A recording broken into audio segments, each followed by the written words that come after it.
নবী মুহাম্মদুর রাসূলুল্লাহ সাল্লাল্লাহু আলাইহি ওয়াসাল্লামের উপরে এক একটা কোরআনের আয়াতকে আল্লাহ পাক নাযিল করতে থাকে। যে দুটো মুজিজার কথা আজকে বলবো বলেছিলাম, যেহেতু শবে মেরাজের রাত, একটার পর একটা আজকে আলোচনা হবে উদ্যগমনের উপরে, হুজুরের মেরাজের পথের উপরে, আল্লাহ নবী রবের দিদারের উপরে একটার পর একটা আলোচনা হবে।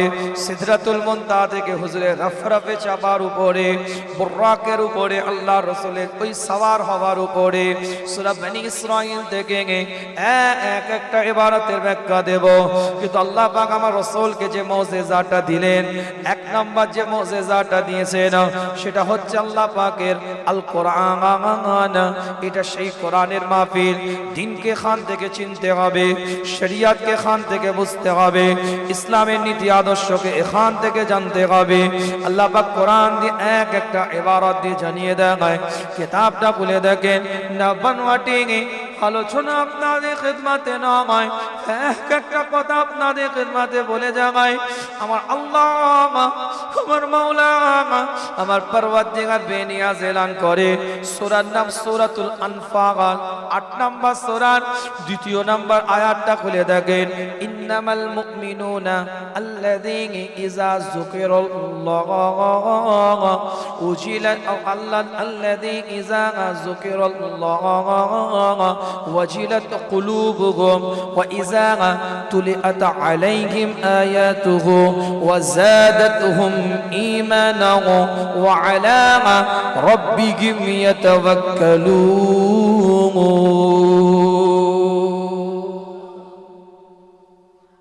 আল্লাহ পাক কোরআন দিয়ে পরিষ্কার করে জানিয়ে দিচ্ছে, একটার পর একটা আলোচনা আপনাদের খিদমতে।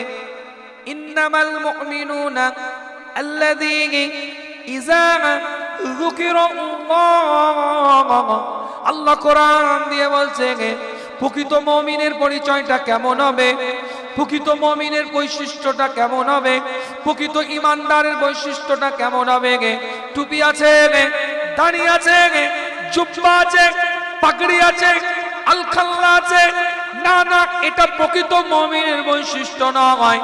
মুমিন এই পোশাকগুলোকে পরিধান করে, মুমিন এই পোশাকগুলোকে শরীরের মধ্যে লাগায়, কিন্তু প্রকৃত মুমিনের বৈশিষ্ট্যটা কেমন হবে আল্লাহ কোরআন দিয়ে বলছে, ইন্নামাল মুমিনুনা আল্লাযীনা ইযা যুকিরাল্লাহ, প্রকৃত মুমিন তারা আল্লাহ আর জিকিরে অন্তরটা কাঁপতে থাকবে, আল্লাহ জিকিরে তাদের দিলটা ভাইব্রেটিং করতে থাকবে, আল্লাহ জিকিরে তাদের অন্তরটা কম্পনিত হতে থাকবে।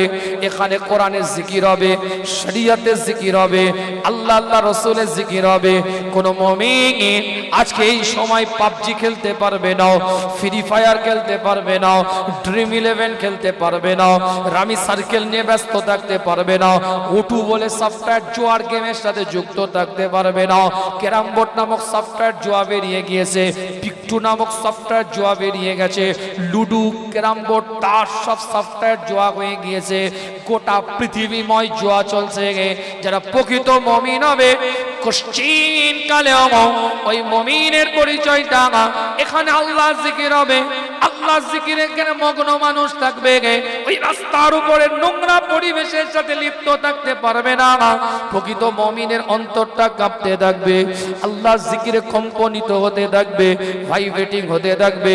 আমি বলি না, কোরআন তার ভাষার মধ্যে দিয়ে জানিয়ে দেয়, ওয়া ইযা তুলিয়াত আলাইহিম আয়াতুহু ওয়া জাদাতুহুম ঈমানা, আল্লাহ কোরআন দিয়ে বলছে তাদের ঈমানটা এতটাই মজবুত হয়ে যাবে তাদের সামনে, কাদের সামনে? যারা প্রকৃত ঈমানদার, প্রকৃত মুমিন, প্রকৃত মুসলমান, এদের সামনে যখন কোরআনের আয়াতটাকে তেলাওয়াত করা হতে থাকবে, কোরআনের আয়াতগুলোকে যখন পাঠ করা হতে থাকবে, তাদের ঈমানের নূরটাকে, আলোটাকে, জ্যোতিটাকে আমার আল্লাহ পাক বাড়িয়ে দিতে থাকবে। আল্লাহ কোরআন নিয়ে জানিয়ে দেয় এই দুটো সফটওয়্যার তাদেরকে শুধু ইনস্টল করা হবে না, না এটা নয়, তাদের সামনে কোরআনের আয়াতের তেলাওয়াতের মাধ্যম দিয়ে ঈমানের নূরটাকে বাড়িয়ে দেওয়া হবে। ওয়া আলা রাব্বিহিম ইয়াতাওয়াক্কালুন, এবং আমার আল্লাহ তাদের অন্তরের মধ্যে আল্লাহর উপরে ভরসাটাকেও বাড়িয়ে দিবে।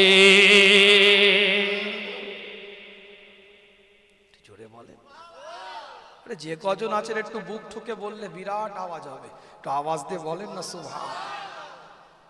যেটুকুন আলোচনা করলাম বুকে হাত দিয়ে বলতে পারবেন যে ফাঁকি মেরেছি? যে হুজুর কম লোক দেখে কোন রকমে কিছু কথা বলে চলে যাচ্ছে, এরকম কি মনে হয়েছে আপনাদের? একটা একটা করে কোট টু কোট আলোচনা করেছি। সেটা সূরা ইনশিরা থেকে হতে পারে, সূরা আনফাল থেকে হতে পারে, ভিন্ন ভিন্ন টুকরো আয়াতের মাধ্যম দিয়ে হতে পারে। কিতাবটা খুলে দেখেন, এই আয়াতের তাফসীর করব, একটু শুনবেন। কথা বলেন না, এই আয়াতের একটু ব্যাখ্যায় যাব। মুজিজা কিন্তু পড়ে আছে। আজ আলোচনা কিন্তু মেরাজের উপরে, কিন্তু টচ করার আগে একটু পিচটা দেখতে হয়। ব্যাটিং নেব কি ফিল্ডিং নেব, একটু পরিবেশটা দেখার দরকার আছে। সব জায়গায় সব প্রেসার দিলে হয় না, কিছু লোড দেওয়ারও একটা ব্যাপার আছে। এই যে মাইকওয়ালা ভাই মাঝে মাঝে অ্যাডজাস্টমেন্ট করছে, লোডেরও একটা ব্যাপার আছে। বক্তা দূর থেকে বলছে, উনি আস্তে আস্তে সেই কোয়ালিটির লোড দিচ্ছে মাইকে। বক্তা কাছ থেকে বলছে, আবার টিউনিং করছে, আবার ওটাকে সুন্দর করে সাজাচ্ছে। কথা ঠিক বলছি না? লোড ক্যাপাসিটির ব্যাপার আছে। এখানে মেরাজের যে ডেপথ আলোচনাটা হবে, তার আগে একটু পরিবেশটা একটু তৈরি করে দিচ্ছি আপনাদের। কেন রাসূলুল্লাহ 23 বছরের নবুয়তের জীবনের মধ্যে দুটো টপ র্যাঙ্কের মুজিজা নিয়ে আজকে আলোচনা। এত সুন্দর আপনাদের একটা পরিবেশ আল্লাহ কবুল করেছে, মাকাম আল্লাহ পাক আপনাকে আমাকে দিয়েছে। সূরা আনফালের 2 নম্বর এই আয়াতের তাফসীর করতে গিয়ে মুফাসসিরিনদের ব্যাখ্যা বলছি। সূরা আরাফটা খুলে দেখেন, পরিষ্কার কোরআন তার ভাষার মধ্যে দিয়ে এলান করে দিয়েছে। আল্লাহ পাক কোরআন দিয়ে জানিয়ে দেয় পরিষ্কার 7 নম্বর সূরা 204 নম্বর আয়াতের মধ্যে আল্লাহ পাক এলান করছে, আমার আল্লাহ আমার মাওলা আমার পরওয়ারদিগার বেনিয়াজ জানিয়ে দেয় পরিষ্কার কোরআন তার ভাষার মধ্যে দিয়ে এলান করছে, ওয়া ইযা قرئ القرآن فاستمعوا له وأنصتوا لعلكم ترحمون। আল্লাহ কোরআন দিয়ে জানিয়ে দেয়, সূরা আনফালটা খুলে দেখেন 204 নম্বর আয়াতের মধ্যে, ওয়া ইযা কুরিআল কুরআন ফাসতামিউ লাহু, যে জায়গাটায় কোরআনের আয়াতগুলোকে তেলাওয়াত করা হবে সেই জায়গার বসার পদ্ধতিটা কেমন হবে, ডিসিপ্লিনটা কেমন হবে, শিষ্টাচারটা কেমন হবে, সেই জায়গার বসার স্টাইলটা কেমন হবে, অ্যাটিটিউডটা কেমন হবে, শারীরিক ভাষাটা কেমন হবে, আপনার হেলদোলটা কেমন হবে, সেটাও আল্লাহ কোরআন দিয়ে জানিয়ে দিচ্ছে। সেখানে তোরা keep silent, pit of silent, একটা পিট বললে যদি আওয়াজ হয় দেখো উপলব্ধি করা যায়, এই রকম সাইলেন্ট মুডে থাকতে হবে। কোনো চেঁচামেচি শোরগোল ওখানে করলে চলবে না, ওইখানে একদম keep silent, pin of silent, চুপি স্বরে ওখানে বসতে হবে।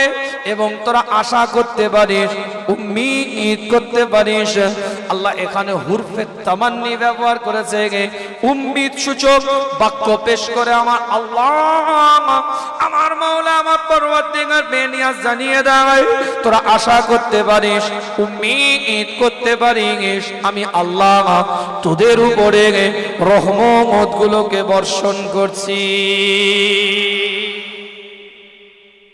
জোরে বলে, ওয়া ইযা কুরিআল কুরআন, যে জায়গায় পড়া হবে কোরআনটা, ফাসতামিউ, চুপ। এই আয়াতের তাফসীর অর্থাৎ সূরা আনফালের দ্বিতীয় নাম্বার, এটা 8 নাম্বার সূরা, দ্বিতীয় নাম্বার আয়াত আগেরটা, আর এটা হচ্ছে সূরাতুল আরাফ। ঠিক তার আগের সূরা 7 নাম্বার সূরা 204 নাম্বার আয়াত। এই দুটো আয়াতকে সামনে রেখে যদি তাফসীর করা হয়, কোন কোরআন, যে কোরআন রাসূলের 23 বছরের মুজিজার মধ্যে টপ র্যাঙ্কের একটা মুজিজা, যে কোরআনের সম্পর্কে আল্লাহ বলেছেন, আগে বললাম পাহাড়ের উপরে অবতীর্ণ করলে ধূলিসাৎ হয়ে যেত, তাবারাকাল্লাযী নাযালাল ফুরকান আলা আবদিহি, আল্লাহ সেটা রাসূলুল্লাহর উপরে নাজিল করেছে। আবার দলিল দিয়েছি আপনাদেরকে, আলাম নাশরাহ লাকা সাদরাক ওয়া ওয়াদা'না আনকা বিদরাক আল্লাযী আনকাদা যাহরাক। সূরা ইনশিরাহ 3টা আয়াত দিয়ে দলিল দিলাম, স্পষ্ট ব্যাখ্যা। এতগুলো আলোচনার মধ্যে স্পষ্ট বক্তব্য আপনাদের খিদমতে আমি বলি না, কিতাব বলছে। ছোট্ট করে একটু আপনাদের বুঝিয়ে দিই, সব মোহাব্বতের মানুষ আপনারা, ভালোবাসার মানুষ আপনারা, কিতাবটা খুলে দেখেন, পরিষ্কার করে লেখা আছে।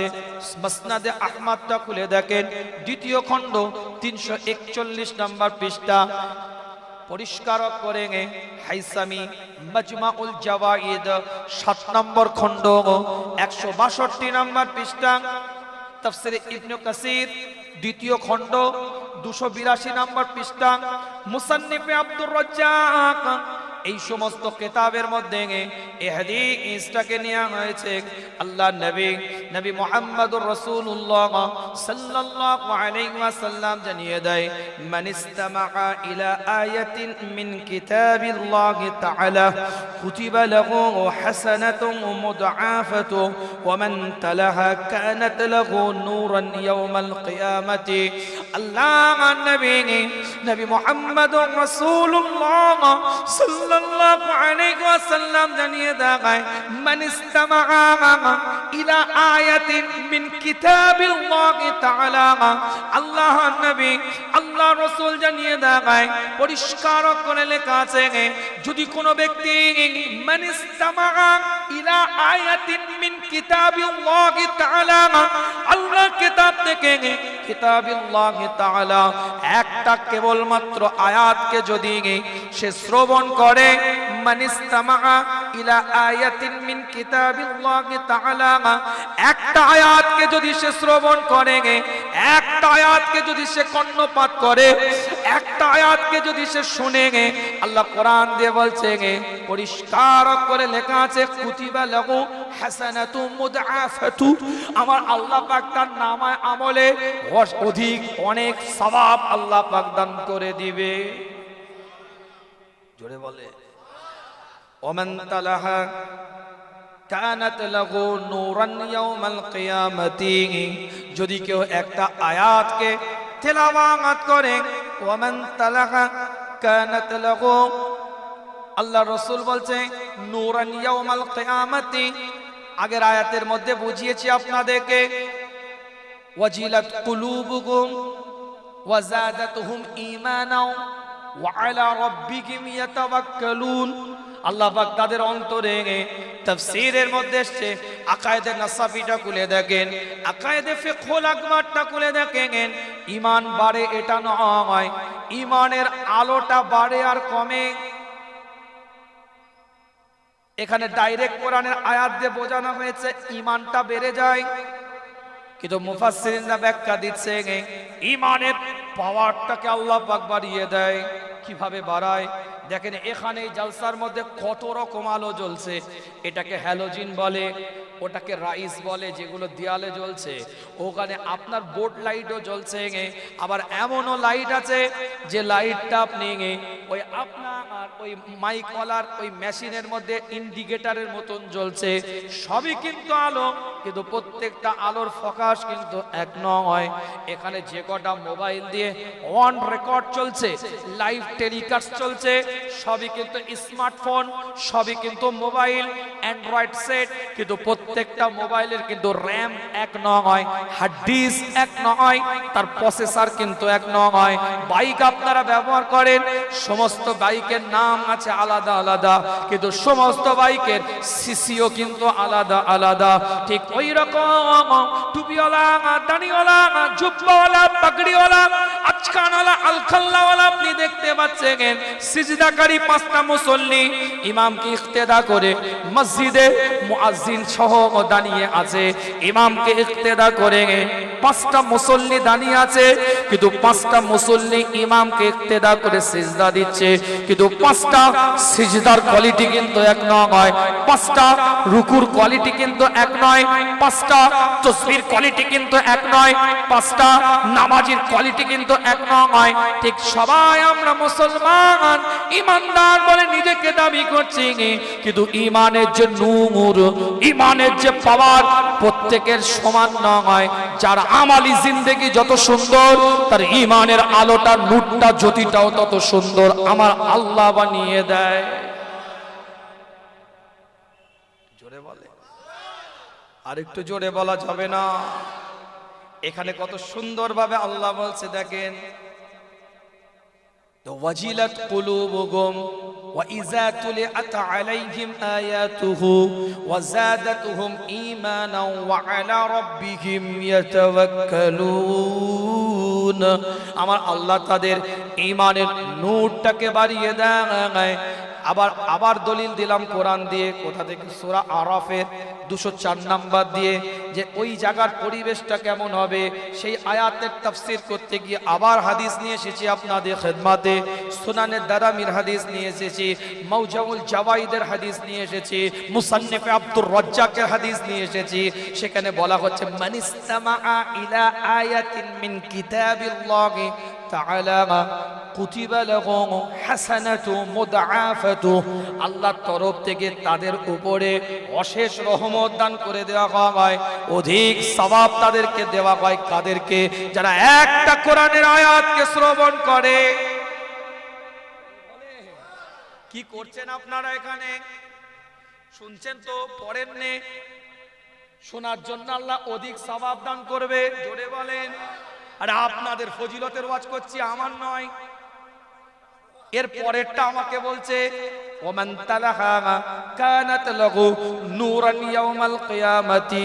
যে ব্যক্তি ওই জায়গায়, ওই অবস্থায় একটা কোরআনের আয়াতকে তেলাওয়াত করে, ওমান তালাহা কানাত লাহু নূরান ইয়াউমাল কিয়ামাতি, কোরআনের একটা আয়াতকে যারা তেলাওয়াত করবে আল্লাহ পাক কিয়ামতের দিনে ওটাকে নূরে রূপান্তরিত করে দিবে। আবার আপনাদের কথা বলছে, আমার নয়। কিতাবটা খুলে দেখেন, পরিষ্কার সুনানে দারামি 2য় খণ্ড 536 নাম্বার পৃষ্ঠা, মুসান্নিফে আব্দুর রাজ্জাক 3য় খণ্ড 373 নাম্বার পৃষ্ঠা। এক একটা দলিল দ্বারা প্রমাণিত। রাসূলুল্লাহ সাল্লাল্লাহু আলাইহি ওয়াসাল্লাম বলছে মানিস্তামাআ ইলা আয়াতিন মিন কিতাবিল্লাহি কানাত লাহু নূরান। এখানে আবার আপনাদের ফজিলতের কথা আল্লাহ বলছে, রাসূলুল্লাহর মুখ দিয়ে আল্লাহ বের করছে। এগুলোকে বলা হয় ওহিয়ে গায়ের মাতলু। আল্লাহর হুকুমে রাসূলুল্লাহকে জানানো হয়েছে।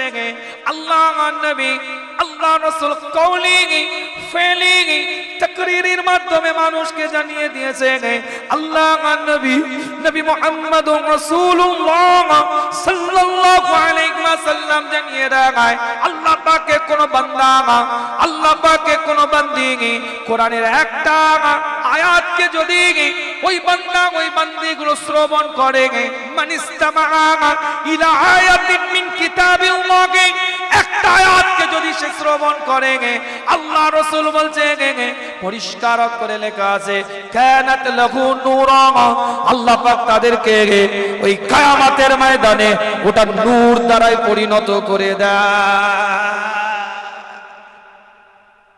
জোরে বলবেন, আর একটু জোরে বলা যাবে না?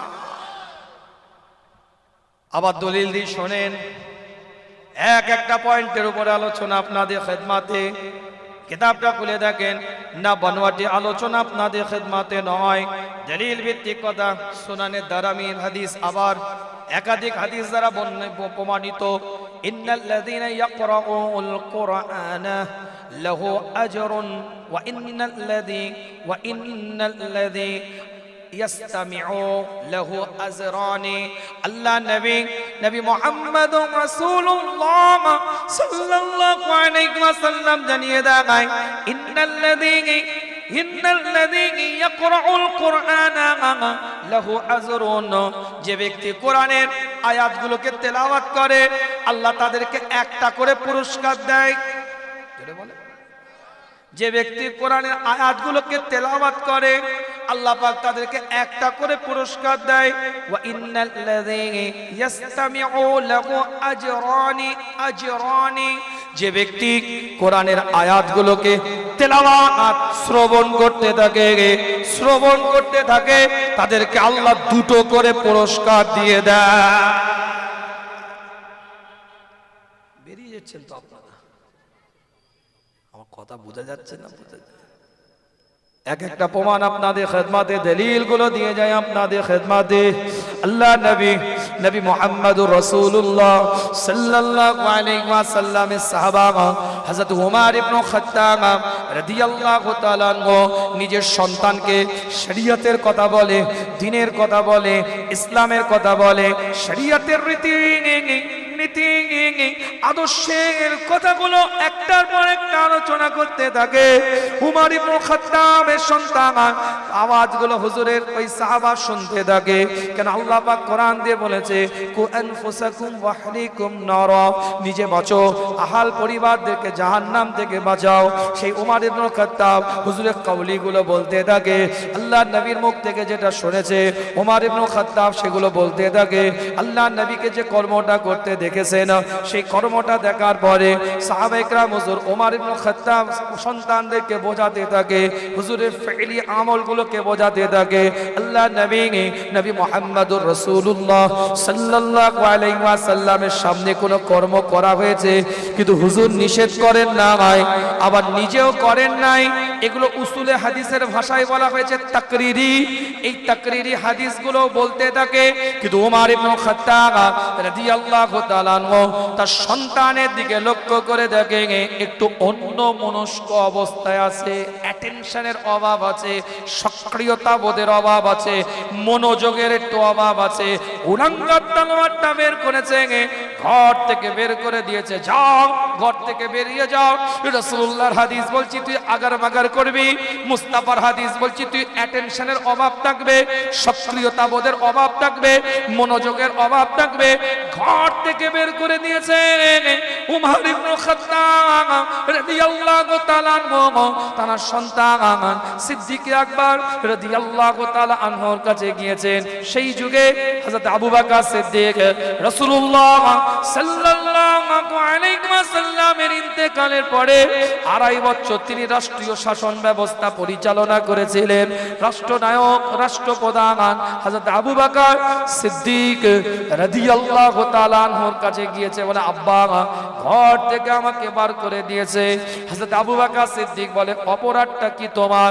বলে রাসূলুল্লাহর হাদিস বলছিল, আমি হুজুরের হাদিস শুনছিলাম কিন্তু আব্বার মনে হয়েছে যতটা মনোযোগ দিয়ে শোনার দরকার ততটা মনোযোগ দিয়ে শুনছে না, তাই উলাঙ্গার তলোয়ারটা বের করে ঘর থেকে আমাকে তাড়িয়ে দিয়েছে। উমর ইবনে খাত্তাব রাদিয়াল্লাহু তাআলা সন্তান বলতে থাকে, আপনি একটু চলেন, আব্বাকে একটু বোঝাবেন, আব্বা যেন আমার সাথে আগের মতন আচার ব্যবহার করে, আমাকে ঘরের মধ্যে যেন প্রবেশ করতে দেয়। হযরত আবু বকর সিদ্দিক রাদিয়াল্লাহু তাআলা উমর ইবনে খাত্তাবের কাছে এসে বলে, ভাই উমর, বাচ্চা ছেলে ভুল করেছে, ছেড়ে দাও, ক্ষমা করে দাও, মাফ করে দাও, অনুরোধ করতে থাকে। উমর ইবনে খাত্তাব বলে তার ক্ষমা নাই।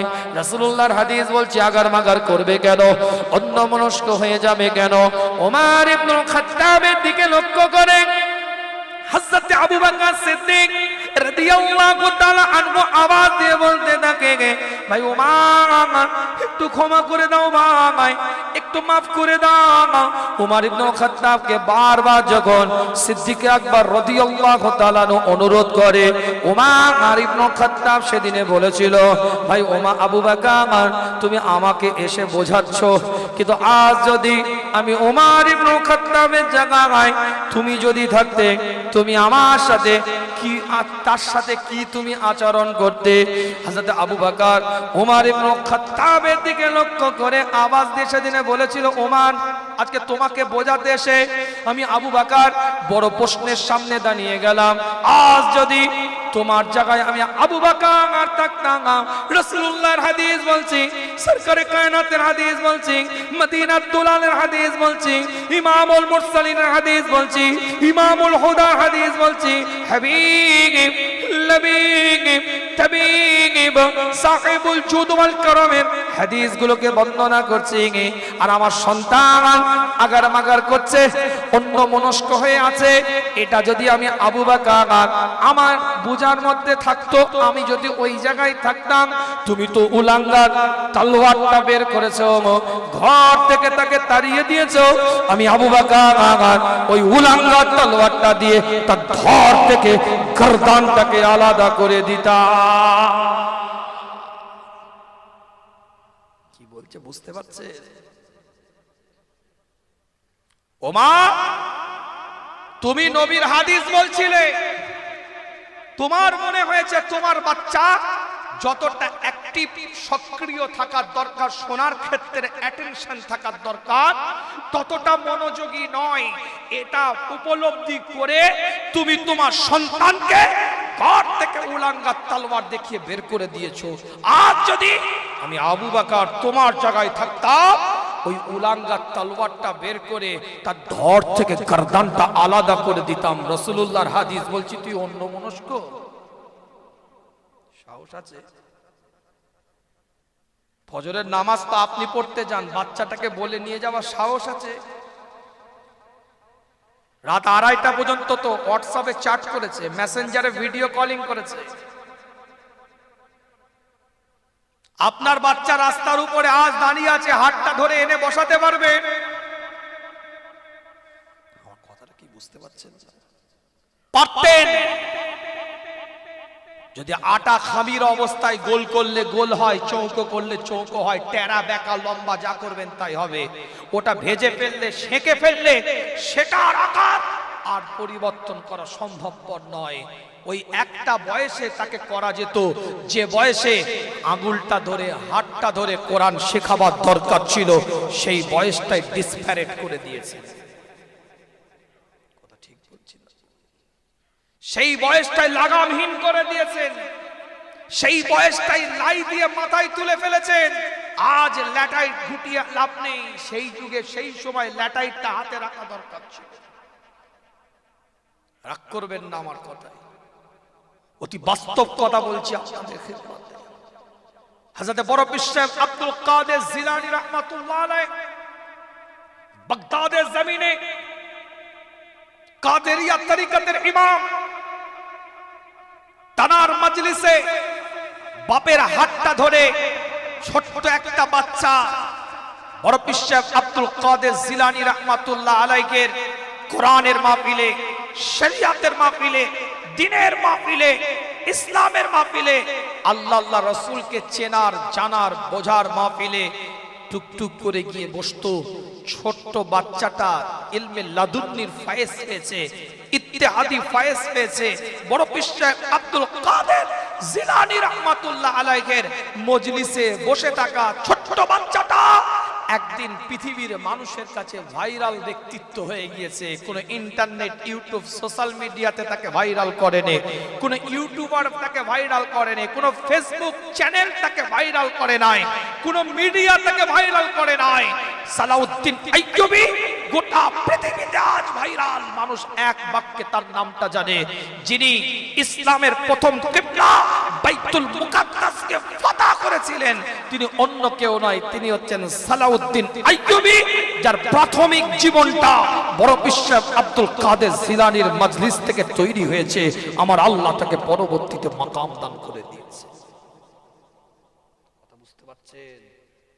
এই সমস্ত মজলিসের গুরুত্ব কিছু মনে করবেন না। এই সমস্ত মজলিসগুলো এখন আমাদের কাছে, কিছু সংখ্যকের কাছে, ওই রাত মোটামুটি 12:30টার পরে অ্যালার্ম টোনের মতন কিছু মানুষ আসে, প্যাকেটটা নিয়ে ঘরে চলে যাওয়ার ধান্দায়। ঘড়ির কাঁটা ধরা আছে, মেহমানদারি করাটা সৌজন্যতা, মেহমানদারি করাটা ইবাদত। চেনা অচেনাকে দেখে সালাম দেওয়া, আওকাত থাকলে খানা খেতে দেওয়া ছোটখাটো ইবাদত নয়, বড় ইবাদত। এটা আমাদের এই ইন্তেজামিয়া কমিটির পক্ষ থেকে আপনাদের জন্য একটা সম্মাননা, যে এতগুলো মেহমান আসলো, কিছু একটা দিই তাকে সম্মান সূচক। এটা আপনাকে হাদিয়া, সম্মাননা। কিন্তু আপনার দায়িত্ব ছিল, আপনার কর্তব্য ছিল, আপনি গ্রামবাসী হন কিংবা গ্রামের মানুষের আত্মীয় স্বজন হন, আজ এই কোরআনের মাহফিলটাকে সুন্দর করে সাজিয়ে তোলা। ইন্তেজামিয়া কমিটি প্যান্ডেল করে, লাইট করে এই পরিবেশটা আপনাদের জন্য করেছে। আর আজ আপনি কম্বলের তলায় ঢুকে বসে আছেন। সেই কম্বল থেকে একটা সময় বের হয়ে আসবেন, কখন? একটা প্যাকেটের আশায়। কথা ঠিক না? আজ আপনি বাজারে বসে আছেন, রাস্তার উপরে দাঁড়িয়ে আছেন, আজ আপনি এলোমেলো অবস্থায় ঘোরাফেরা করছেন, বহু নোংরা কর্মের সাথে আজও জড়িয়ে আছেন আপনি। কিন্তু আসবেন আপনি ঠিকই, কিন্তু ওই সময়, যেই সময়টা আপনার প্রয়োজন হবে। এখন শরিয়াতকে চেনার প্রয়োজন আপনার, ইসলামকে জানার প্রয়োজন আপনার। যদি আজ জীবনটাকে তৈরি না করতে পারি এখান থেকে, আফাতুমিনুনা বিবাদিল কিতাব ওয়া তাকফুরুনা বিবাদ, একটা নিলাম একটা ছেড়ে দিলাম, এটার নাম তো শরিয়াত নয়। পরিপূর্ণতার সাথে দ্বীনকে চিনতে হবে, ইসলামকে বুঝতে হবে, ইসলামের নীতি আদর্শটাকে বুকের সাথে জড়িয়ে নিতে হবে, তবেই তো এই মাহফিলে আসাটা সার্থক হবে। আল্লাহ পাক এক একটা বান্দাকে আলা মাকাম দিয়ে মর্যাদা ওয়ালা, মার্তাবা ওয়ালা বানিয়ে দিবে। জোরে বলেন না সুবহান। জোরে বলা যাবে না, চিৎকার দিয়ে বলা যাবে না। এখান থেকে তো তৈরি হবে, এখান থেকে তো মাকাম পাবে। নবী মুহাম্মদুর রাসূলুল্লাহ সাল্লাল্লাহু আলাইহি ওয়াসাল্লামের উপরে এক একটা কোরআনের আয়াতকে আল্লাহ পাক নাযিল করে দেয়। আজ যখন নূরের উপরে একটু আলোচনা করছি, তিনটা আয়াত সূরাতুল হাদীদ থেকে একটু তাফসীর করি আপনাদের এই আলোচনার উপরে। তারপরে সূরা বনী ইসরাঈলের 1 নাম্বার আয়াতের সংক্ষেপ কিছু কথা বলে বিদায় নেব আপনাদের খিদমত থেকে।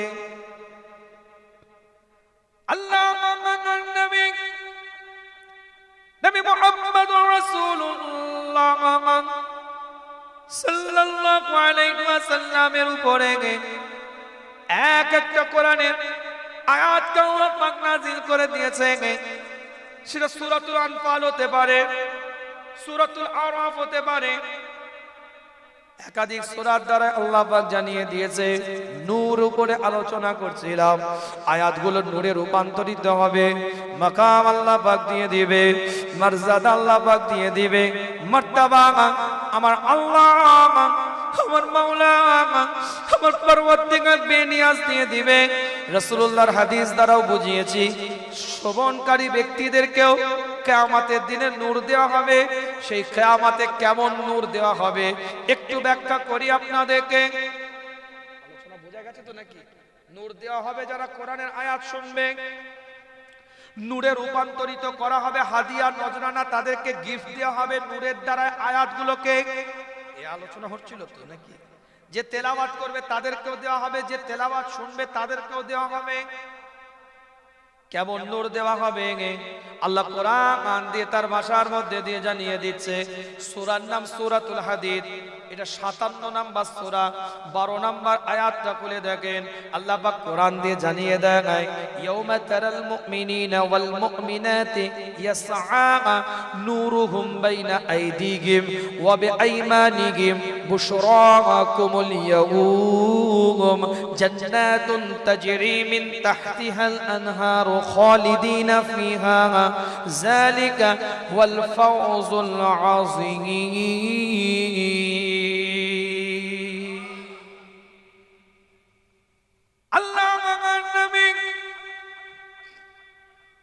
নবী মুহাম্মদুর রাসূলুল্লাহ সাল্লাল্লাহু আলাইহি ওয়াসাল্লামের উপরে আল্লাহ কোরআনে আয়াতটাকে নাযিল করে দিলেন।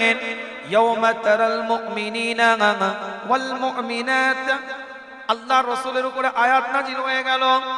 ইয়াউমা তারাল মুমিনিনা ওয়াল মুমিনাতি ইয়াসআ নূরুহুম বাইনা আইদিহিম ওয়া বিআইমানিহিম। আমার আল্লাহ কোরআন দিয়ে বলছে কাল কিয়ামতের ময়দানে ইজা জুলজিলাতিল আরদু জিলজালাহা, সূরা জিলজাল 1 নম্বর আয়াত, হুররিকাত লিকিয়ামিন সাআতিন। তাফসীরে জালালাইন বলছে যেদিন কিয়ামতটা সংগঠিত হবে, ওয়া আখরাজাতিল আরদু আসফালাহা, এই জমিনকে আল্লাহ বলবে জমিন তুই বমি করে দে, কাই করে দে। জমিন বমি করে দিবে, কাই করে দিবে। আমওয়াতিহা ওয়া কুনুজিহা, তাফসীর বলছি মাল সমূহ বেরিয়ে আসবে, লাশ সমূহ বেরিয়ে আসবে। সে কঠিন সময় আমার আল্লাহ বলছে, আগে হাদিস দিয়ে প্রমাণ দিয়েছি আপনাদেরকে নূর দেওয়া হবে, এখন কোরআন দিয়ে প্রমাণ দিচ্ছি। ইয়াউমা তারাল মুমিনিনা ওয়াল মুমিনাতি ইয়াসআ নূরুহুম বাইনা আইদিহিম ওয়া বিআইমানিহিম। আমার আল্লাহ তাদেরকে দুটো নূর দিবে, একটা নূর তাদের হাতের মধ্যে চমকাতে থাকবে, আর একটা নূর তাদের কপালের মধ্যে চমকাতে থাকবে।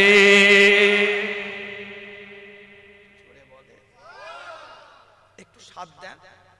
এখন এতক্ষণ তো আশা করিনি, আশা করেছি বলে এতক্ষণ তো আশা করিনি। এখন মোটামুটি একটা ডান দিক বাম দিক শালাবুনাই ভাইরা ভাই বসে আছে আপনাদের কথার লেগে বললাম, চাচা ভাইপো বসে আছেন, আপনার মামা ভাগনা বসে আছেন, একটু তো আশা করা যায়। কথা ঠিক না? এই তো মেসি এসেছিল কদিন আগে কলকাতা স্টেডিয়াম, আপনার সল্টলেক স্টেডিয়ামে, যুব ভারতী প্রাঙ্গণ খাচাখাচ ভরা হুয়া, খাচাখাচ ভরা হুয়া যুব ভারতী প্রাঙ্গণ। মেসিকে দেখতে পাইনে বলে 14,000 থেকে 98,000 টাকার ব্ল্যাক আর টিকিট কেটেছিল, তারা চেয়ারগুলো ভাঙছিল। দেখেন ভিডিও ভাইরাল হয়েছিল। মেসিকে দেখার জন্য এত মানুষ যুব ভারতী প্রাঙ্গণে, গোটা কলকাতা স্তব্ধ হয়ে গেছে। বলছে মেসি জ্বরে কাঁপছে। জ্বর তো ম্যালেরিয়া শুনেছি, টাইফয়েড শুনেছি, ডেঙ্গু শুনেছি, কদিন আগে এসেছিল আপনার বুঝতে পারছেন করোনা ভাইরাসের জ্বর। তো এটা তো মেসি জ্বরে কাঁপছিল। এটা বোঝানোর জন্য বলছি, যার যে ভক্ত হয় আগে থেকে গিয়ে অপেক্ষা করে। যে যার ভক্ত তার জন্য আগে থেকে গিয়ে অপেক্ষা করে। কোরআনের পাগলগুলো যদি কোরআনের পাগলের মতন কোরআন শোনার মতন মানুষ হতাম, তাহলে কোরআনের মাহফিলে আগে গিয়ে অপেক্ষা করতাম, কাউকে ডেকে আনতে হতো না। কেন চায়ের দোকানে চা পাওয়া যায়, স্বাভাবিক মানুষ এটা মেন্টালিটি ধরে নিয়েছে, চায়ের দোকান বিস্কুট কেক গুটকা এগুলোই পাওয়া যায়। ওষুধের দোকানে গিয়েও কেউ বলবে না যে এক কাপ চা দাও। এটা মেডিকেল সেন্টার, একটা চায়ের দোকান, একটা বস্ত্রালয়, একটা স্বর্ণ জুয়েলার্স, একটা স্টেশনারি দোকান, একটা মুদিখানার দোকান। সেখানে কোন দোকানে কি মালটা পাওয়া যায় এটা মানুষের, সুস্থ মানুষ মোটামুটি এটা জানে। একটু কথা বলেন না, সুস্থ মানুষ ভালো মতন জানে। তাহলে এখানে কোরআন পাওয়া যায়, 30 বছর ধরে এখান থেকে শরিয়াত পাওয়া যাচ্ছে, এখান থেকে দ্বীন পাওয়া যাচ্ছে। 30 বছর ধরে অত্র এলাকার গ্রামের পাড়ার মহল্লার মানুষরা অক্লান্ত পরিশ্রম করে শরিয়তের মানচিত্রে মানুষকে পরিচালিত করার জন্য, ইসলামের আইন বিধান অনুযায়ী সমাজের মানুষকে পরিচালিত উপলব্ধি করাবার জন্য এই মাহফিলটা করা হলো। তাহলে আপনার উচিত কি ছিল? আজকে রেডি সেডি হয়ে অটোমেটিক আগে থেকে সেজে গুজে বসে থাকা। কারণ এখানে কোরআন পাওয়া যাবে, এখানে শরিয়াত পাওয়া যাবে, এখানে দ্বীন পাওয়া যাবে, এখানে ইসলাম পাওয়া যাবে, এখানে শরিয়তের বিধান পাওয়া যাবে, এখানে রাসূলুল্লাহর আদর্শ পাওয়া যাবে। এটা মেন্টালি আমাদের পরিষ্কার। তাহলে আপনার আমার উচিত ছিল এখানে অনেক আগে থেকে সেজে গুজে সেই ভক্তগুলো বসে থাকবে। কি ভাই কথা ঠিক বললাম না ভুল না? রাগ করছেন আমার কথায়? যদি ভুল বলে থাকি প্রতিবাদ করেন সামনে, আর যদি ঠিক বলে থাকি এগ্রি হন আমার সাথে। আল্লাহ আমাদের সকলকে কবুল করেন। এখন মোটামুটি ডেকে ডুকে মন্দের ভালো, কানার মধ্যে ঝাপসা, মোটামুটি একটা পর্যায়ে এসেছে। এখন তো একটু সাথ দেন। একবারও বলিনি এতক্ষণ ওয়াজ হয়ে গেল 1 ঘন্টার উপরে, একটু জোরে বলেন সুবহানাল্লাহ। একবারও বলিনি, একবারও বলিনি। কেন জোরে কাকে বলতে বলবো? জোরে বলার জন্য তো লোক দরকার, জোরে ধাক্কা দে, কেউই নেই, ধাক্কা দিবে কে জোরে? কথা বলেন না কেন? যদি কেউ বলে জোরে ধাক্কা দে, যদি কেউ না থাকে তা জোরে ধাক্কাটা দিবে কে? আল্লাহ আমাদের সকলকে কবুল করেন। একটা পরিবেশ যখন এখন তৈরি হয়েছে, আল্লাহকে ডাকা যাবে, আল্লাহকে ডাকা যাবে। কে কে ডাকবেন একটু হাতটা এভাবে টনটনে করে তুলেন তো দেখি, এইরকম টনটনে, এরকম সোজা টনটনে তুলেন, সাবু খাওয়া রোগীর মতন নয়, ইমানদারের মতন একটা আওয়াজ দেন দেখি, নারায়ে তাকবীর। আরো আওয়াজ, আরো চিৎকার, একই সাথে একই কণ্ঠে আওয়াজ দিয়ে বলেন দেখি, নারায়ে তাকবীর। মুসলমানের মতন আওয়াজ দিয়ে বলেন, একসাথে এক জায়গায় এক কণ্ঠে বলেন, নারায়ে তাকবীর, নারায়ে তাকবীর। সিলসিলায়ে ফুরফুরা শরীফ, সিলসিলায়ে ফুরফুরা শরীফ, মাসলাকে মুজাদ্দিদে জামা, মাসলাকে মুজাদ্দিদে জামা। নারায়ে তাকবীর, নারায়ে তাকবীর, নারায়ে তাকবীর। মাশাআল্লাহ, দুটো নূর তাদেরকে দেওয়া হবে, একটা হাতে চমকাবে, একটা তাদের কপালে চমকাবে। আল্লাহ নবী, নবী মুহাম্মদুর রাসূলুল্লাহ সাল্লাল্লাহু আলাইহি ওয়াসাল্লাম হুজুর কোরআনের আয়াত দিয়ে জানিয়ে দিচ্ছে, শুধু দুটো নূর তাদেরকে দেওয়া হবে এটা নয়, বুশরাকুমুল ইয়াউম। আল্লাহ নবী আল্লাহ রাসূল জানিয়ে দিচ্ছে, বুশরাকুমুল ইয়াউম জান্নাতুন তাজরি মিন তাহতিহাল আনহারু খালিদিনা ফিহা। আমার আল্লাহ তাদেরকে দুটো নূর দিবেন এবং আল্লাহ তাদের জন্য জান্নাতটাকেও বরাদ্দ রেখে দিয়েছে। যে জান্নাতের তলদেশের মধ্যে দিয়ে নদী প্রবাহিত হয়ে গিয়েছে, সেই জান্নাত তাদের জন্য বরাদ্দ আছে। যালিকা হুয়াল ফাওজুল আযীম। আর এটাই প্রকৃত সাকসেসের মানদণ্ড, এটাই প্রকৃত সাকসেস। তারা হলো ওই দিনে আল্লাহর দরবার থেকে যখন দুটো নূর পেল, জান্নাত পেল, তবেই সে সাকসেসের খাতায় নামটাকে তুলতে পারলো। টাকা আছে, পয়সা আছে, অর্থ আছে, সম্পদ আছে, ব্যাংক ব্যালেন্স আছে, তিনটে ছেলে, তিনটেই চাকরিজীবী, দুটো জামাই বড় বিজনেসম্যান, চাচাকে ধরে রাখে কে? চাচা মনে করছে আমার একদম লিস্টের টপ র্যাঙ্কে সাকসেসে চলে গিয়েছে। চাচার ভাঁজি আলাদা, হেলদলি আলাদা, বছরে বছরে উমরায় যাচ্ছে, বাপরে বাপ দাড়ি এরকম বড় করে ফেলেছে, জামা তো গাঁটের নিচে, ভাঁজি আলাদা। মসজিদের মুয়াজ্জিনের আগে চাচা গিয়ে জিকির করছে, ফেরেশতাও চিন্তায় আছে, কিরে ব্যাপার, আমার আসার আগে দরকার ছিল, ই কোথা থেকে এলো? চাচা 30 বছরে পিছনে গেলে, ফ্ল্যাশব্যাক একটু খুলে দেখলে, ক্ষমতা ছিল, পাওয়ার ছিল, আধিপত্য ছিল, স্ট্যাটাস ছিল, লোকবল ছিল, জনবল ছিল, ক্ষমতাকে অপব্যবহার করেছে। একটা দাদার থাবা পিছনে ছিল, 56 ইঞ্চি সিনা নিয়ে ধরাকে সরা মনে করে রাস্তায় ঘুরেছে। কথা ঠিক বলছি না? এখন এমসিবি পড়ে গেছে, মিটারে কারেন্ট নেই, ফিউজ উড়ে গেছে, চাচার মুখে এমনি জিকির জারি হয়ে গেছে,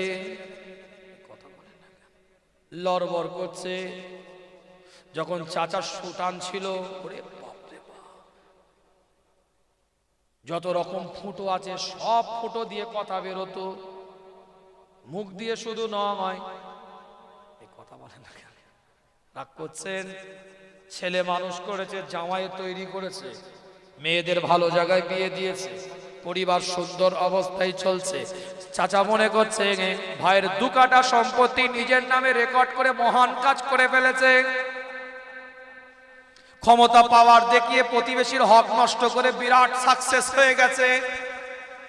পাঁচিরটা সোজা যাওয়ার কথা ছিল, ক্ষমতার পাঁচিরটা এরকম গিয়ে মেকে গিয়ে সোজা যাওয়ার কথা ছিল।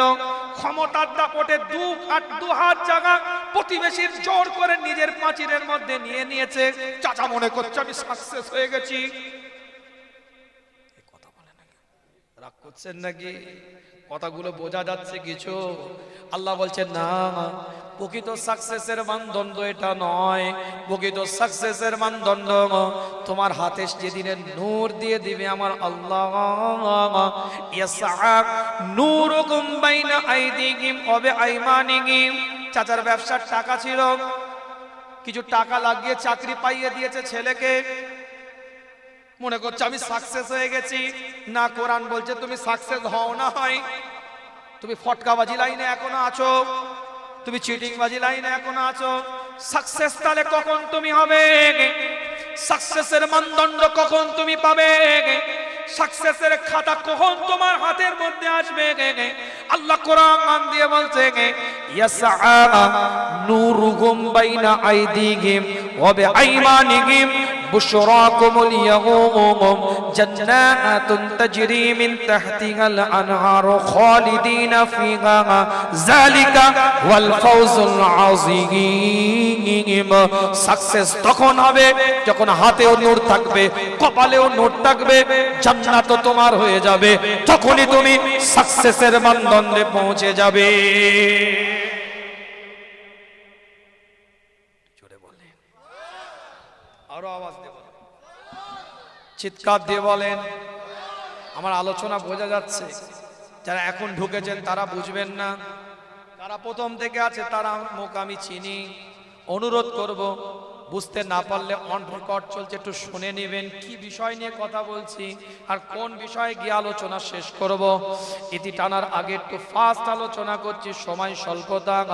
এর পরের আয়াতে আল্লাহ বলছে, সূরার নাম সূরাতুল হাদীদ, 57 নম্বর সূরা, 13 নম্বর আয়াতের মধ্যে আল্লাহ বলছে ওই নূরটা কাদের হাতে থাকবে? একটু কথা বলে। মুমিন নর নারী, পুরুষ মহিলা যারা মুমিন হবে তাদের হাতে। ইয়াউমা তারাল মুমিনিনা ওয়াল মুমিনাতি, পুরুষ মুমিন এবং মহিলা মুমিন, ফিমেল মেল দুজনের হাতে নূরটা থাকবে। যারা মুমিন হবে এই নূরগুলো কিছু মুনাফিক নরনারী দেখবে, কিছু মুনাফিক নরনারী দেখবে যারা আপনার আর আমার সাথে ছিল, আপনার আমার সাথে কর্ম করেছিল। এক একটা দলিল দিচ্ছি শোনেন, বাস্তব মিলে যাবে। আল্লাহ কোরআন দিয়ে বলছে ওই দিনটায় ওই পরিস্থিতিতে ইয়াকুলুল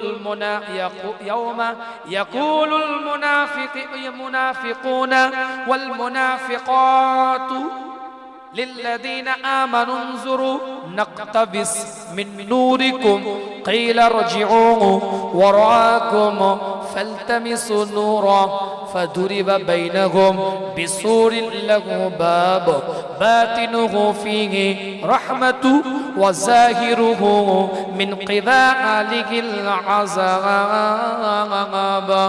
الله نبي محمد رسول الله সাল্লাল্লাহু আলাইহি ওয়াসাল্লাম হুজুর কোরআন দিয়ে জানিয়ে দিচ্ছে সেই দিনটাতে, সেই পরিস্থিতিতে ইয়াউমা ইয়াকুলুল মুনাফিকুনা ওয়াল মুনাফিকাতু, সেই দিনে কিছু মুনাফিক নর নারী পুরুষ মহিলা বলতে থাকবে লিল্লাযিনা আমানু, ঈমানদারদেরকে বলতে থাকবে লিল্লাযিনা আমানু যুরুন নাকতাবিস মিন নূরিকুম, তোমাদের ওই নূর থেকে আমাদেরকে একটু নূর দাও, একটু আলো দাও, একটু জ্যোতি দাও। কাদেরকে বলতে থাকবে? ওই মুমিন নর নারী যারা নূর নিয়ে জান্নাতে যেতে থাকবে। এই নূর নিয়ে যারা জান্নাতে যাবে তাদেরকে বলতে থাকবে কিলা রজিউ। আল্লাহ নবী আল্লাহ রাসূল আয়াত দিয়ে বলছে লিল্লাযিনা আমানু যুরু নাকতাবিস মিন নূরিকুম, নাকতাবিস মিন নূরিকুম, তোমাদের নূর থেকে আমাদেরকে কিছু নূর দাও, কিছু জ্যোতি দাও, কিছু আলো দাও। তখন এই কথা শোনার পরে কিলা রজিউ ওয়ারাআকুম ফালতামিসু নূরা, ওই অবস্থায় দাঁড়িয়ে মুমিন নরনারীগুলো আওয়াজ দিয়ে বলবে না না, এখান থেকে তোমাদেরকে আলো আমরা দিতে পারবো না, যেখান থেকে আলোটাকে আমরা সংগ্রহ করে নিয়ে এসেছি সেখানে ফিরে যাও, সেখান থেকে গিয়ে তোমরা আলোটাকে নিয়ে আসো। আলো কোথা থেকে সংগ্রহ হচ্ছে?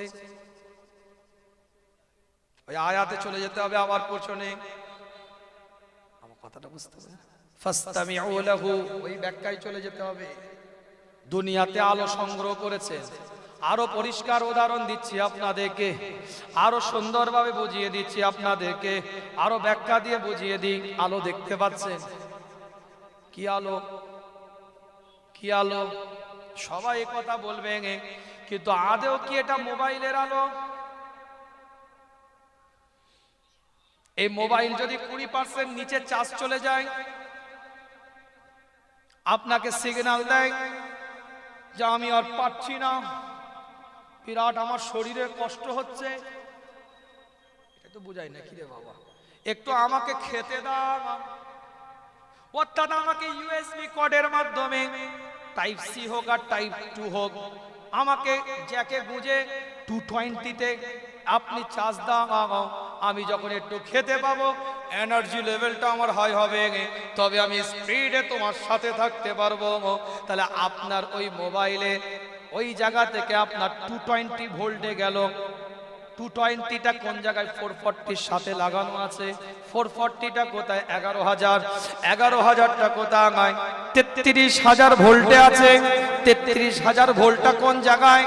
যেখান থেকে পাওয়ার সাপ্লাই হচ্ছে, পাওয়ার সাপ্লাই থেকে 33 এসছে, 33,000 থেকে 11,000 এসছে, 11,000 থেকে 440-তে এসছে, 440 থেকে 220 হয়ে গে ওই চার্জিং সিস্টেমের মাধ্যমে, ইউএসবি কর্ডের মাধ্যমে আপনার মোবাইলের পিছনে একটা ব্যাটারি আছে, ওই ব্যাটারির মধ্যে ওই পাওয়ারটা ওখানে সংরক্ষিত ছিল। আদেও ওটা মোবাইলের আলো নয়, ওটা কিন্তু ওই পাওয়ার সাপ্লাইয়ের আলো, ওটা সংরক্ষিত ছিল। আপনি চেয়েছেন তাই ফ্ল্যাশটা অন করতে পেরেছেন। কথাটা বোঝা যাচ্ছে না? বোঝা যায়? তাহলে মুমিন কি বলবে? এই আলো এখানকারের নয়, এই আলোটা, লাইটটা এই জায়গার নয়। কিলা রজিউ ওয়ারাকুম ফালতামিসু নূরা, ফিরে যান, আলো তো ওখান থেকে আমি এনেছি। আপনি কি এখান থেকে আলো কাউকে ধার দিতে পারবেন? কিন্তু আপনার 220 ভোল্ট থেকে কাউকে আপনি ধার দিতে পারবেন, কারেন্ট সে নিতে পারবে, কিন্তু এখান থেকে আপনি আলো ধার দিতে পারবেন না। হটস্পট থেকে আপনি জিবি ধার দিতে পারেন, আলোটা কি ধার দেওয়া যাবে? আলোটা জ্যোতিটা ধার দেওয়া যাবে না। তাই মুমিন নরনারীরা বলতে থাকবে, কিলা রজিউ ওয়ারাকুম ফালতামিসু নূরা, এ আলো তোমাদেরকে আমি দিতে পারবো না, আমরা দিতে পারবো না। যাও, ফিরে যাও, দুনিয়াতে চলে যাও, তোমরা দুনিয়ার মধ্যে গিয়ে ওখান থেকে আলোটা সংগ্রহ করে নিয়ে আসো। যখন বারবার বিরক্ত করবে, কেন? একে অপরকে তো চিনে, পাশাপাশি থাকা হয়, শালা নাই বোনাই নাই, ভাইরা ভাই নাই চাস্তো ভাই, একে অপরকে চিনে। আমি বলিনি, কোরআন বলছে, আসছি পরে আলোচনা পরিষ্কার হবে। বারবার যখন বিরক্ত করবে, ফাদুরিবা বাইনাকুম বিসুরিন লাহু বাব, আল্লাহর পক্ষ থেকে একটা বিরাট তাদের জন্য পার্টিশন করে দেওয়া হবে, দরজা করে দেওয়া হবে। কেমন দরজা? সেটাও কোরআন বলছে, বাতিনুহু ফিহি রাহমাতুহু, যারা ভিতরের অংশে থাকবে তারা আল্লাহর রহমত প্রাপ্ত হতে থাকবে। ওয়া যাহিরুহু মিন কিবালিহিল আযাব, আর যারা বাইরের অংশে থাকবে তারা রবের পক্ষ থেকে আযাব পাতিত হতে থাকবে। বুঝতে পেরেছেন? দুটো আয়াত সূরা হাদীদের 12-13। প্রথম আয়াতে কি বুঝলেন? সরল ভাবে বুঝে নেন। ইয়াউমা তারাল মুমিনিনা ওয়াল মুমিনাতি ইয়াসআ নূরুহুম বাইনা আইদিহিম ওয়া বিআইমানিহিম বুশরাকুমুল ইয়াউম। দুটো নূর দেওয়া হবে, আলো দেওয়া হবে, জ্যোতি দেওয়া হবে, জান্নাত দেওয়া হবে। সহজ একদম বুঝলেন? এই নূরগুলো নিয়ে যখন তারা যেতে থাকবে, তাদেরকে বিরক্ত করবে কারা? একটা মুনাফিক দল আছে, পুরুষ মহিলা তারাও থাকবে। ইয়াউমাত, সেই দিনটাই, সেই পরিস্থিতিতে, ইয়াকুলুল মুনাফিকুনা ওয়াল মুনাফিকাতি, তারা বারবার বিরক্ত করবে, তোমরা আমাদেরকে নূর দাও, আলো দাও, জ্যোতি দাও, তোমরা আলো আমাদেরকে নূর দাও, আলো দাও, জ্যোতি দাও, নাকতাবিস মিন নূরিকুম, আলো দাও, জ্যোতি দাও, নূর দাও। তারা বলবে, কিলা রজিউ ওয়ারাকুম ফালতামিসু নূরা, পারবো না, ওখানে যাও। বারবার যখন বিরক্ত করবে আল্লাহ দরজা করে দিবে, গেট করে দিবে। ভিতরে যারা থাকবে তারা রহমত প্রাপ্ত, বাইরে যারা থাকবে তারা আযাব প্রাপ্ত। এরপরে 14 নম্বর আয়াতে আল্লাহ ডিসাইড করছে, এটা আপনারা শখে ফর্মুলায় মিলিয়ে নেন। এই দুটো আয়াতে এটা বুঝে গেছেন, তাই তো নাকি না বুঝতে পারেন না? আবার দলিল দিচ্ছি আপনাদের খেদমতে। আমার আল্লাহ কোরআন দিয়ে বলছে, পরিষ্কার করে লেখা আছে, সূরার নাম সূরাতুল হাদীদ, 57 নম্বর সূরা 14 নম্বর আয়াতের মধ্যে আল্লাহ বলছে, ইউনাদুনহুম আলাম নাকুম মাআকুম, ইউনাদুনহুম আলাম নাকুম মাআকুম। তারা আশ্চর্য হয়ে বলবে, তোমরা কি আমাকে চিনতে পারছো না? চাইছি দে না রে ভাই, তোরা কি চিনতে পারছিস না আমাকে? আরে তোর সাথেই তো বসে আমি পাবজি খেলতাম, আরে তোর পাশেই তো বসে আমি মসজিদে ইফতার করতাম, তোরা কি আমাকে চিনতে পারছিস না? ইউনাদুনহুম আলাম নাকুম মাআকুম, তোমরা কি আমাকে চিনতে পারছো না? সবাই আওয়াজ দিয়ে বলতে থাকবে, একজন বলবে না, ক্বালু বলা হয়েছে এখানে, সবাই আওয়াজ দিয়ে বলবে। কারা সবাই? কোন ব্যক্তিগুলো? ওই ব্যক্তিগুলো যারা নূর নিয়ে যাবে, মুমিন পুরুষ এবং মহিলা। ক্বালু বালা, সবাই আওয়াজ দিয়ে বলবে, হ্যাঁ তোদেরকে আমরা চিনি, তোদেরকে আমরা জানি। আরে তোরা তো সেই কোম্পানিগুলো যারা আমরা কোরআনের কথা শুনছিলাম, আর তোরা ফুচকার দোকানে আড্ডা মারছিলিস, ঘুগনির দোকানে ফোন নাম্বার নেওয়া করছিলিস, যারা আমরা কোরআনের আলোচনা শুনে নূর সংগ্রহ করছিলাম, আলো সংগ্রহ করছিলাম, জ্যোতি সংগ্রহ করছিলাম, আর তোরা তো রাস্তার ধারে বসে বসে নোংরামি করছিলিস, ঘর থেকে বেরোতে মন চাই না, আমরা আলো সংগ্রহ করছিলাম, আর তোরা অন্য জায়গায় টাইম পাস করছিলিস। তোরা সেই ব্যক্তি। ক্বালু বালা, হ্যাঁ চিনি তোদেরকে আমরা। কথা বুঝতে পারছেন না? বুঝতে পারছেন কি বলতে চাইছি? বুঝতে পারছেন? মাথাটা এবার ঘোরাতে হবে, অন্যদিকে খাটাতে হবে। এই আয়াতে পড়ে থাকলে হবে না, আয়াতের ব্যাখ্যায় চলে যেতে হবে। কথা বুঝতে পারছে? কাদের কথা বলছে এখানে? সমাজদার কে লিয়ে ইশারা কাফি হয়। সবাই বলবে ক্বালু বালা। আল্লাহ কোরআন দিয়ে বলে, ওয়ালাকিন্নাকুম ফাতানতুম আনফুসাকুম ওয়া তারাব্বাসতুম ওয়ারতাবতুম গাররাতুকুমুল আমানিয়্যু হাত্তা জাআ আমরুল্লাহ।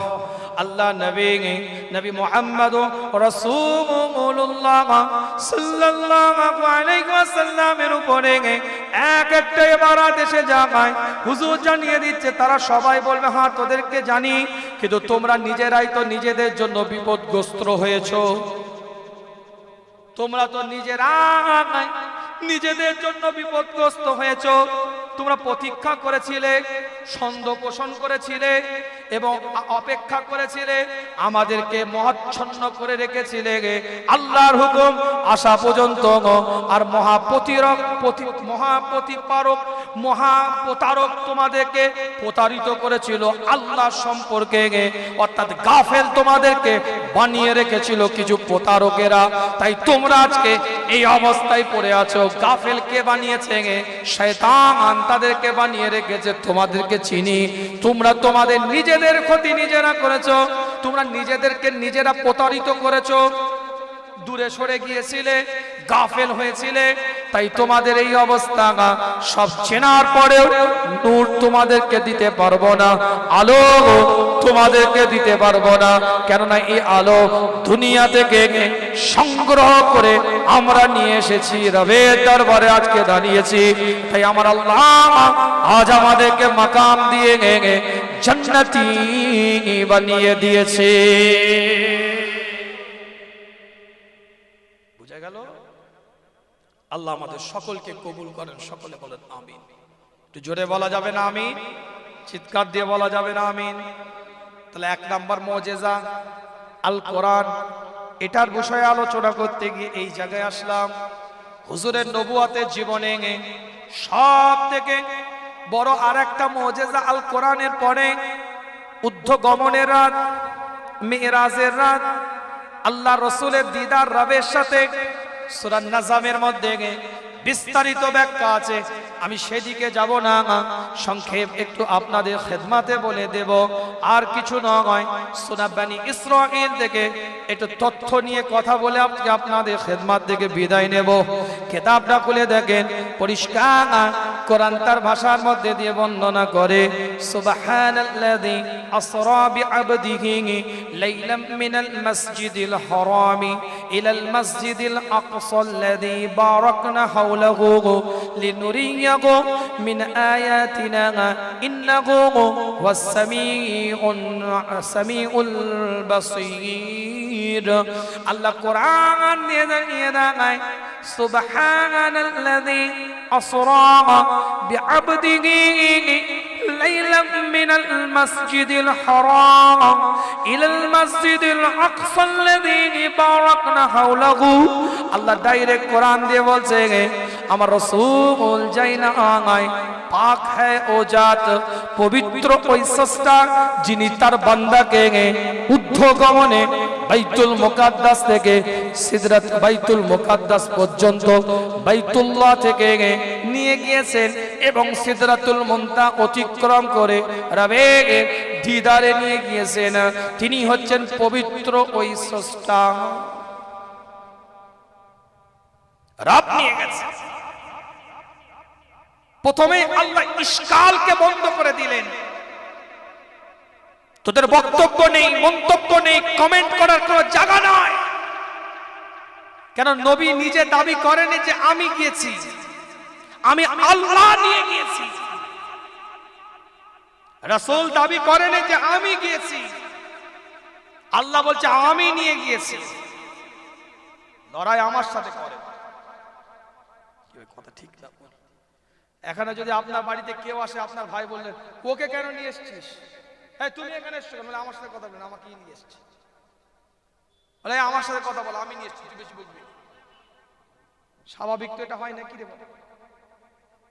তাহলে মেরাজে রাসূল যাবে, কেউ ইশকাল করতে পারে, কেউ কমেন্ট করতে পারে, ওপিনিয়ন দিতে পারে যে এটা কি করে সম্ভব। সেখানে আল্লাহ ক্লিয়ার করছে, স্পষ্ট করছে যে রাসূলুল্লাহ যায়নি, আমি আল্লাহ নিয়ে গিয়েছি। আন্নাল কুওয়াতা লিল্লাহি জামিআ ওয়া হুয়া আলা কুল্লি শাইইন কাদির, নাহনু আকরাবু ইলাইহি মিন হাবলিল ওয়ারিদ ওয়া হুয়া মাকুম আইনামা কুনতুম। আমি আল্লাহ সর্বশক্তিমান প্রভু, আমি আল্লাহ আমার রাসূলকে বাইতুল্লাহ থেকে বাইতুল মুকাদ্দাসের সফর আমি আল্লাহ করিয়েছি। জোরে বলবেন না? এই আয়াতের উপরে কমপক্ষে এই দু চারটে শব্দের ব্যাখ্যা করতে গেলে ঘন্টার পর ঘন্টা সময় লেগে যাবে। হুজুরের সফরটা 3 পার্টে, কোরআনের আয়াতটাও 3 পার্টে আল্লাহ নাযিল করেছে। এটা বাইতুল্লাহ থেকে বাইতুল মুকাদ্দাস একটা পার্ট, বাইতুল মুকাদ্দাস থেকে সিদরাতুল মুনতাহা, বুরাক ছেড়ে দিলেন, রাফরাফে উঠলেন, সিদরাতুল মুনতাহা থেকে লামাকা, রবের সাথে মুলাকাত। এই 3টে পার্টে হুজুরের সফর হয়েছে। আর কোরআনের আয়াতটাও ঠিক 3টে পার্টে। সুবহানাল্লাযী আসরা বিআবদিহি লাইলাম মিনাল মাসজিদিল হারাম ইলাল মাসজিদিল আকসা একটা পার্ট। আল্লাযী বারাকনা হাওলাহু লিনুরিয়াহু মিন আয়াতিনা ইন্নাহু হুয়াস সামিউল বাসীর। বিনুরিয়াহু মিন আয়াতিনা একটা পার্ট, ইন্নাহু হুয়াস সামিউল বাসীর আরেকটা পার্ট। কথা বুঝতে পারছেন? এটা সূরাতুল বনী ইসরাঈল। দেখেন সায়েন্টিস্ট একটা আলোচনা করি আপনাদেরকে, বিরাট মিরাজ নিয়ে আলোচনা আছে। গতকালকে আমার গুয়াহাটি থেকে 11:05 ফ্লাইটে আমি এসেছি। চেন্নাই প্রোগ্রাম করে গুয়াহাটি গেছিলাম। গুয়াহাটি থেকে 11:05 ফ্লাইটে আমি 12:09 নেমেছি আপনার দমদমে। ওখান থেকে ফুরফুরা শরীফে গিয়েছি। আমার আব্বাজান প্রায় 4 থেকে 4.5 মাস অসুস্থ শারীরিকভাবে। হুজুর কেবলাকে শুধু দেখার উদ্দেশ্যে একটু বাড়িতে ঢুকেছি, কেননা আমি অনেকদিন বাইরে সফরে ছিলাম, রাজ্যের বাইরে। তো ওই অবস্থায় 2 থেকে 10 মিনিট দাঁড়িয়ে আমি আমাদের জাঙ্গিরপাড়া যে থানা আছে আমাদের, ওই থানার মধ্যে যে একটা কলেজ আছে মহিতোষ নন্দী, ওই কলেজের একটা সেমিনারে অ্যাটেন্ড করেছিলাম। সেখানে বক্তব্য দিতে দিতে আমি বললাম, মন্তব্য করে বললাম যে অনেকে বলছে যে 27 জন শয়তান মিলে কোরআন লিখেছে। কথা বলে না, সমাজে ভাইরাল হয়েছে না যে বদরের যুদ্ধে কোরআন পুড়ে গেছে, পুড়িয়ে দেওয়া হয়েছে, পরে 27 জন শয়তান মিলে কোরআন লিখেছে। হায়ার এডুকেটেড পারসন সব বসে আছে, সব অধ্যক্ষ, সব প্রিন্সিপাল প্রতিষ্ঠানে যোগ্য ব্যক্তিত্বরা ওখানে বসে আছে। আমি সেখানে বক্তব্য দিতে দিতে বললাম, এই সূরা বনী ইসরাঈলের এই 17 নম্বর সূরার 1 নম্বর আয়াতটা বলে, কোরআন শরীফের এটা 17 নম্বর সূরা। রাসূলুল্লাহ আল্লাহর আরশে আজিমে গিয়েছিলেন, আল্লাহর সাথে দিদার হওয়ার পরে হুজুরকে আল্লাহ পাক দুটো জিনিস হাদিয়া দিয়েছিলেন। একটা সূরা বাকারার শেষ দুটো আয়াত, আর একটা 5 ওয়াক্তের নামাজ। 50 দিয়েছিলেন, কমিয়ে 5 হয়েছে। এই 5 ওয়াক্তের নামাজ 17 রাকাত। কোরআন শরীফের সূরা বনী ইসরাঈল ওই মিরাজের ঘটনাটা যে আয়াতের মধ্যে আছে সেটা 17 নম্বর সূরা। জোরে বলবেন, এটা কি মনে হচ্ছে? আবার একটা তথ্য দিই, এই বনী ইসরাঈল এই শব্দটা কোরআনে 17টা জায়গায় আছে। গোটা কোরআন শরীফে 17টা জায়গায় বনী ইসরাঈল আছে। গোটা কোরআন শরীফের 114টা সূরার মধ্যে বনী ইসরাঈল নামে যে সূরাটা আল্লাহ পাক দিয়েছে সেটা 17 নম্বর সূরা। এটা আপনারা মনে করতে পারেন কাকতালীয় হয়ে গিয়েছে, আনফরচুনেটলি। ঠিক আছে, আমি আবার তথ্য দিলাম তাদেরকে। কোরআন শরীফের বনী ইসরাঈলের 17 নম্বর সূরার 1 নম্বর আয়াত, এই আয়াতটাকে যদি গোটা কোরআন শরীফের প্রথম থেকে ধরা হয়, সূরা ফাতিহা এখানে 7টা আয়াত আছে, সূরা বাকারা এখানে 286টা আয়াত আছে। এইভাবে সমস্ত সূরাগুলোকে যোগ করে 17 নম্বর সূরার 1 নম্বর আয়াতের সংখ্যাটা টোটাল সংখ্যাই হচ্ছে 2030।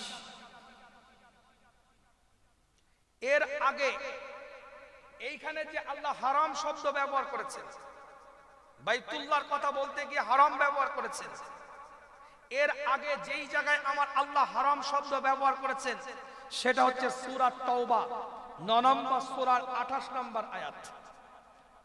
ওটা যদি সূরা ফাতিহা থেকে শুরু করে গণনা করা হয়, ওই সূরা তাওবা 9 নম্বর সূরার 28 নম্বর আয়াতটা হচ্ছে 1263 নম্বর আয়াত।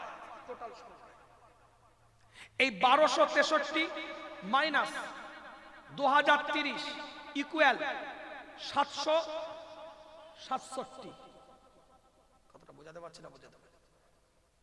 1263 মাইনাস 2030 ইকুয়াল 767। ক্যালকুলেটর মোবাইল আছে, দেখে নিতে পারেন। 767। আজ বলে দিচ্ছি, এবার শোনেন। হায়ার এডুকেটেড পারসন ওখানে বসে আছে। তথ্যভিত্তিক কথা বলতে গিয়ে বললাম, আওয়াজ দিয়ে চিৎকার দিয়ে বুক ঠুকে বলে দিয়ে আসলাম, এটা কোন মানব রচিত গ্রন্থ হলে এত সুন্দর কোন সিস্টেমেটিক লেখা হতো না। আজ চ্যাট জিপিটির যুগে, আজ গুগল ম্যাপিং এর যুগে, আজ অত্যাধুনিক স্যাটেলাইটের যুগে, আজ স্মার্টফোনের মোবাইলের যুগে ওখানে বসে চ্যালেঞ্জ করলাম, আমি ওপেন চ্যালেঞ্জ করলাম যে বাইতুল্লাহ কাবা শরীফ, ইন্না আউওয়ালা বাইতিন উদিয়া লিন-নাস লাল্লাযী বিমাক্কাতা, এই বাইতুল্লাহ থেকে বাইতুল মুকাদ্দাসের দূরত্ব হচ্ছে, এখন চ্যাট জিপিটিতে গিয়ে সার্চ করেন, গুগল ম্যাপে গিয়ে সার্চ করেন, এর দূরত্ব হচ্ছে 767। আমার আল্লাহ এই দূরত্বের হিসাবটা করেও কোরআনের আয়াতটাকে না জানে। সব আমি দেখছি পিছনে সব হিসাব করছে, কথা বুঝতে পারছেন না? সব দেখছি, এরকম আর চোখে দেখছি তো, সব দেখছি এরকম হিসাব করছে, মানে গুগল ম্যাপে চলে গেছে। আমি তো কিছু বুঝি রে বাবা, মুখে ঘাস দিয়ে তো চলি না। আপনারা কি? আরে আমার পীরের আওলাদ বলেছে, কেউ খুঁজছেন মোবাইলে, আর ওরা তো আমাকে পীরের আওলাদ হিসাবে নিয়ে যায়নি, ওরা তো আমাকে লেকচারার হিসাবে নিয়ে গেছে। আমি তথ্য দিয়েছি, ও আইডেন্টিটি করছে, আমার তথ্যটাকে যাচাই করছে। যে আদৌ হুজুর কি বেরে দিয়ে ইয়ার কাট দিয়ে বেরিয়ে গেল নাকি? আমি তাদেরকে বললাম স্পষ্ট বক্তব্য দিতে গিয়ে আজ আপনাদের খেদমতে অন রেকর্ড বলে যাচ্ছি, এ কোরআন কোন মানব রচিত কোন গ্রন্থ নয়, এটা স্বর্গীয় আইন, স্বর্গীয় বিধান।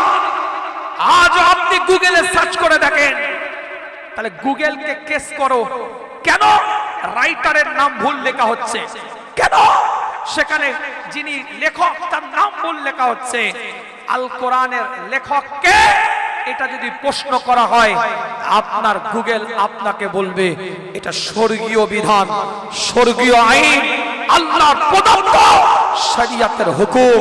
ইসলামিক স্কলার বলছে না, গুগল বলছে, গুগলটা ইহুদিদের দ্বারাই পরিচালিত, তারা বলছে এটা মানব রচিত নয়। কথা কিছু বুঝতে পারছেন? গুগল কি কোনো মৌলী সাহেব, কারি সাহেব, হাফেজ সাহেব, ইমাম সাহেব চালায়? যাক, আলোচনা আর বাড়াবো না, বিদায় নেব আপনাদের খেদমত থেকে। আর একটা তথ্য দিলাম, কোরআন শরীফের যে ফিঙ্গারপ্রিন্ট, ফিঙ্গার দেন না, সই জাল হতে পারে, 10 আঙ্গুলের ফিঙ্গার নিয়ে দলিল করতে হয়, কথা বলে না, ওটা স্ক্যান করে রাখে, আবার এখন স্ক্যান করে রাখছে, আপলোড করে রাখছে, স্ক্যান করে, ফাইল আপ নয়, কম্পিউটারাইজ সিস্টেম করে ওটাকে স্ক্যান করছে। মানুষের সই সিগনেচার ভুল হতে পারে, কিন্তু ফিঙ্গারপ্রিন্ট কোনোদিন ভুল হয় না। হয় কি, পৃথিবীতে 800 কোটি মানুষ আছে, কারোর ফিঙ্গারের সাথে কারোর ফিঙ্গারে মিল নেই। খেলা দেখতে দেখতে ক্যামেরা ঘুরিয়ে স্টেডিয়ামের দিকে দেখাচ্ছে যে বিরাট কোহলির মতন একটা প্লেয়ার বসে আছে, তার মানে সচিনের মতন দেখতে লোক ঘুরে বেড়াচ্ছে রাস্তায়। অনেক সময় দেখা যায় না, দেখাচ্ছে, দেখবেন ইউটিউবে ডুপ্লিকেট, ওই বলিউডের সব আপনার বুঝতে পারছেন, ফিল্ম ইন্ডাস্ট্রির লাইনে ডুপ্লিকেট, সেলিব্রিটিদের ডুপ্লিকেট ঘুরে বেড়ায়। কিন্তু এই ফিঙ্গারপ্রিন্টের কোনো 800 কোটি মানুষের মধ্যে কোনো আলাদা হবে না। এটা সর্বপ্রথম 1500 বছর আগে কোরআন বলেছে। কোরআন যে আয়াতের মধ্যে আল্লাহ ফিঙ্গারপ্রিন্টের উপরে জিকির করেছেন, সেই আয়াতের সংখ্যা হচ্ছে 5555। টোটাল সংখ্যা বলছি, টোটাল মানে এক থেকে ধরে, যেটা হিসাবটা ঠিক রাখে। সূরা ফাতিহা আলহামদুলিল্লাহি রাব্বিল আলামিন কত, 1 নম্বর আয়াত, 7টা আয়াত। তারপরে সূরাতে 586, এই যে যোগ করলে 286 আর 7 কত হলো 293। আবার সূরা আল ইমরানের 200 আয়াত, এই যে যোগ করলে, যোগ করে করে এসে যে আয়াতের মধ্যে ফিঙ্গারপ্রিন্টের কথা আল্লাহ বলেছে সূরা জুমার, সেই আয়াতটার সংখ্যা হচ্ছে 5555। আপনি মনে করবেন কেন হলো, বুঝিয়ে দিচ্ছি। কটা? 5টা। কিন্তু এইটা সংখ্যাটা কটা? একটা হাতে কটা? এটা একটা হাত তো 5, একটা 5 কটা? দুটো 5 কটা?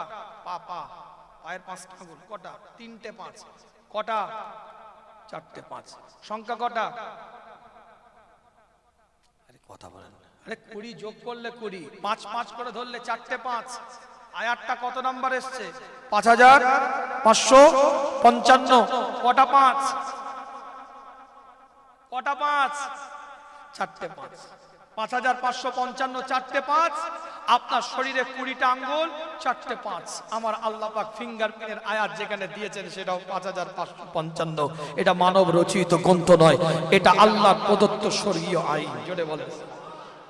ওকে ইউটিউবে ভাইরাল হওয়ার জন্য ওরকম গরম কথা অনেক কিছু বলে। আল্লাহ পাক কবুল করেন। রাগ করলেন আমার কথায়। বিদায় নেব আপনাদের খেদমত থেকে। আল্লাহ আমাদের সকলকে কবুল করেন, সকলে বলেন আমিন। নিয়ামতের দ্বারাই পরিপূর্ণ করেন। ছোট্ট করে একটু হাতটা পাতবো আপনাদের কাছে, কেন আমার হাসানুজ্জামান ভাই কোথায়? চাঁদা তুলতে হবে নাকি না শেষে তুলবে? লোকজন তো নেই, কম। আমার হাতে দিবে কে? দেয় দেখি। আল্লাহ পাক কবুল করেন, সকলে বলেন আমিন। দুরূদ শরীফ। আল্লাহুম্মা সাল্লি আলা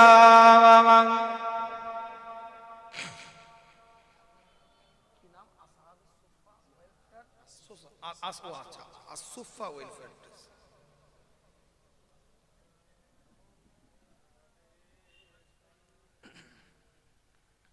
हाल दिल किसको सुनाए, आपके होते होंगे क्यों किसी के दर पे जाएंगे, क्यों किसी के दर पे जाएंगे, आपके होते होंगे हाल दिल किसको सुनाए, आपके होते होंगे क्यों किसी के दर पे जाएंगे, क्यों किसी के दर पे जाएंगे, आपके होते होंगे। मैं गुलाम मुस्तफा हूँ, ए मेरी पहचान है। मैं गुलाम मुस्तफा हूँ, ए मेरी पहचान है। गम मुझे क्यों कर सताएंगे, गम मुझे क्यों कर सताएंगे, आपके होते होंगे हाल दिल किसको सुनाए, आपके होते होंगे। अपना जीना अपना मरना सब उसी के चौखट पे, अपना जीना अपना मरना सब उसी के चौखट पे। हम कहाँ अल्लाह जाएंगे, हम कहाँ सरकार जाएंगे, आपके होते होंगे हाल दिल किसको सुनाए, आपके होते होंगे। अल्लाहुम्मा सल्ली अला